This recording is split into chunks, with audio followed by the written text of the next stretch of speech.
Bismillahirrahmanirrahim, alhamdulillah, wassalatu wassalamu ala rasulillah. Me emrin e Allahut, mëshiruesit, mëshirëplotit, falënderimet takon Allahut, krijuesit të gjithësisë, paqja dhe lavdërimi i tij, qoftë mbi vullën e pejgamberit Muhammedin alayhis salam, familjen dhe shokët e tij dhe të gjithë ata që pasojnë atë deri në fundin e kësaj bote. Vazhdojmë me temën e 11 dhe ajo është që Zoti xhella xhelalu nuk flet kurrë. Nga cilësitë e krijuesit është se ai nuk flet kurrë dhe emrat dhe cilësitë e tij janë të përsosura, nuk i përnjëson atyre të krijesa. Nëse ne njerëzit kemi nevojë për qetësi, gjumë, rehati, kjo nuk i përshtatet krijuesit të gjithësisë, i cili krijoi qiellin dhe tokën dhe çka mes tyre dhe përsosi krijimin e tij, çka tregon se ai vetë është i përsosur subhanahu wa taala dhe pa mangësi.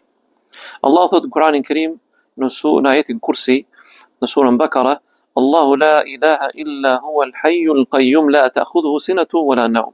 Allahu është ai, njëri vetëm i pashoq, i cili i vetmi meriton të adhurohet, i gjalli, i përjetshëm, i pavdekshëm, atë nuk e kap as kotja dhe as gjumi. Pra nuk e kap as kotja dhe as gjumi. Në hadithin e Abu Musa Ash'ariut, qama fina Rasulullah sallallahu alaihi wasallam bi khamsi kalimatin. Një ditë u çua pejgamberi sallallahu alaihi wasallam dhe tha disa fjalë pra.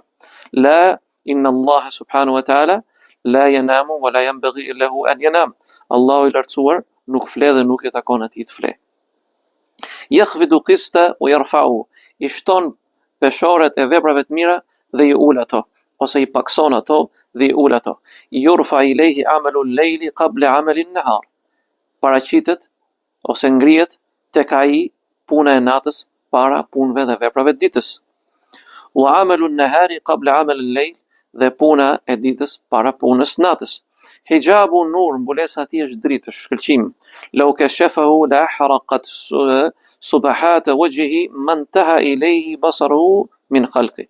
Dhe nëse do zbulohesh pra, mbulesa e tij do të diqte çdo gjë, pra do të diqte çdo gjë deri atje ku shkon shikimi për krijesave dhe robëve të tij. Prandaj që Allahu subhanahu wa taala nuk mundet ta shikoj atë në këtë dunjë askush.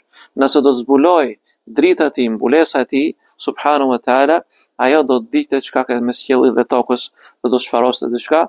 Prandaj edhe në hadithin tjetër thotë hijabu nar, pra mbulesa e tij është prej dritës, prej zjarrit, e cila nëse zbulohet, pra shkatron çdo gjë. Ne lutim Allahun azza wa jalla të falë gjunat dhe gabimet.